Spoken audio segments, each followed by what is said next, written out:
Kopla, PSBB DKI gagal, penyaluran bansos kacau, media sebut Anies tangani corona terbaik.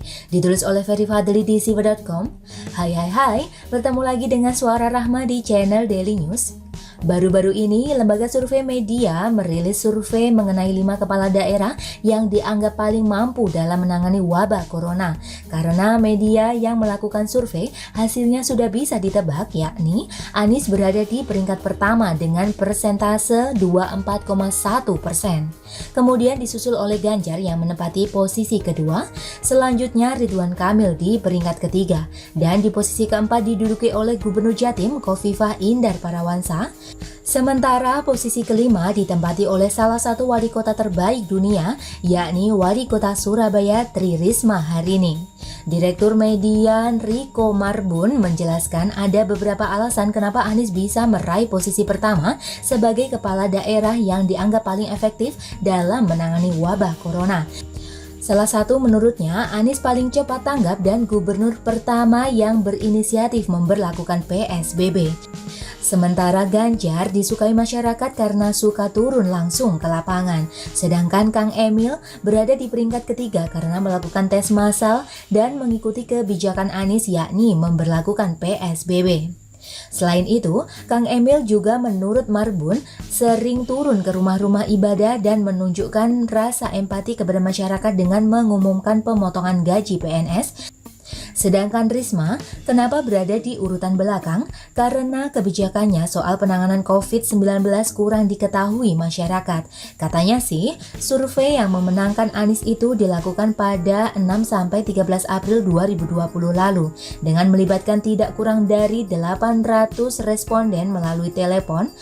Pertanyaannya, apakah hasil survei median tersebut sudah bisa menjadi representatif yang terjadi di lapangan?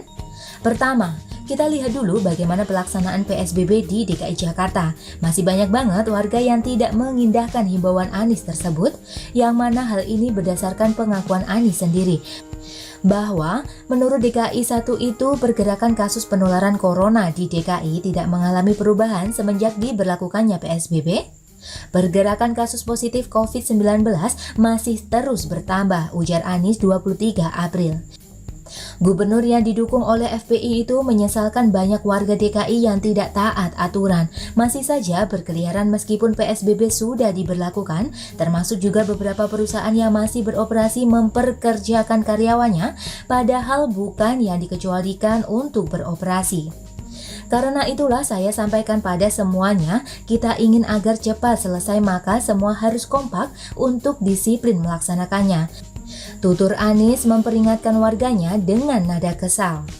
Jadi fix, pelaksanaan PSBB di DKI Jakarta kacau balau. Tidak seperti yang diharapkan, lantas bagaimana dengan penyaluran bansos di DKI untuk mereka yang terdampak COVID-19 ini? Lagi-lagi Anies sendiri yang mengatakan bahwa penyaluran bansos di DKI berantakan. Dengan suara bergetar, Gubernur Ibu Kota Negara tersebut menyampaikan ketidakbecusannya dalam menyalurkan bantuan itu dalam konferensi pers di Balai Kota DKI 22 April. Sebelumnya saat mengumumkan jumlah pasien corona yang meninggal dunia, suaranya bergetar juga loh. Sudah kayak dildo saja. Hobi bergetar-getar, hehehe. Anies pun ngeles. Kenapa pendistribusian bansos di DKI kacau balau? Karena bansos yang dibagikan itu cukup banyak sehingga tidak akan mungkin sempurna. Iya sih, yang namanya gading tidak ada yang tidak retak. Tapi nggak segitunya juga keles, anggota DPRD DKI masuk dalam daftar penerimaan bansos, PNS dan TNI juga masuk dalam daftar penerimaan bansos. Begitupun dengan warga yang punya rumah seharga 7 miliar rupiah yang berada di kawasan Kelapa Gading juga dikirimi sembako oleh anak buah Wan Getar tersebut. Jadi, kalau memberlakukan PSBB dan penyaluran bansos saja kacau balau, seperti itu bisa dapat penghargaan sebagai kepala daerah terbaik tangani corona. Bagaimana yang tidak terbaiknya? Hahaha, lantas siapa di balik median ini? Kok tega-teganya semua survei yang hasilnya bertolak belakang dengan kenyataan di lapangan? Pertama, direktur lembaga itu, Riko Marbun, bukanlah orang yang berintegritas loh. Kala itu, saat masih menjadi mahasiswa UI saja, ia pernah dilaporkan ke polisi karena diduga menggelapkan uang sebesar 75 juta rupiah, yang mana uang itu sejatinya akan digunakan untuk program life skill kepemudaan. Kemudian, median ini juga pernah membuat survei yang menempatkan PKS di posisi 3 besar pada tahun 2013 lalu.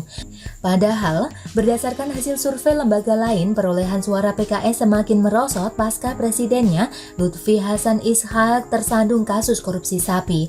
Dan faktanya memang benar demikian, yakni pada pemilu 2014 lalu PKS hanya berada di peringkat ke-7, meleset jauh dari hasil survei median tersebut. Jadi sudah mulai kelihatan kan ke parpol mana lembaga survei ini berpatron? Nah, selain itu berdasarkan situs milik PKS, si Riko ini pernah menjadi caleg PKS loh, Dapil Semut 3. Tapi sayang gagal. Jadi sudah tahu jawabannya kan kenapa Anies bisa juara 1 dalam penanganan COVID-19 padahal faktanya tidak demikian? Karena yang bikin survei itu adalah orang PKS, sementara para kepala daerah yang dijadikan objek survei tersebut hanyalah Anies, seorang yang didukung oleh PKS, dan sudah menjadi rahasia umum kalau PKS akan mendukung Anies di Pilpres 2024 mendatang. Jadi, survei yang dilakukan itu tidak lain tidak bukan hanya untuk pencitraan Anies belaka. Dan bagaimana menurut Anda teman-teman? Silahkan tulis komentar di bawah, jangan lupa like, subscribe, dan share. Artikel ini bisa dilihat secara lengkap di halaman siwa.com. Terima kasih sudah menyaksikan channel Daily News hari ini.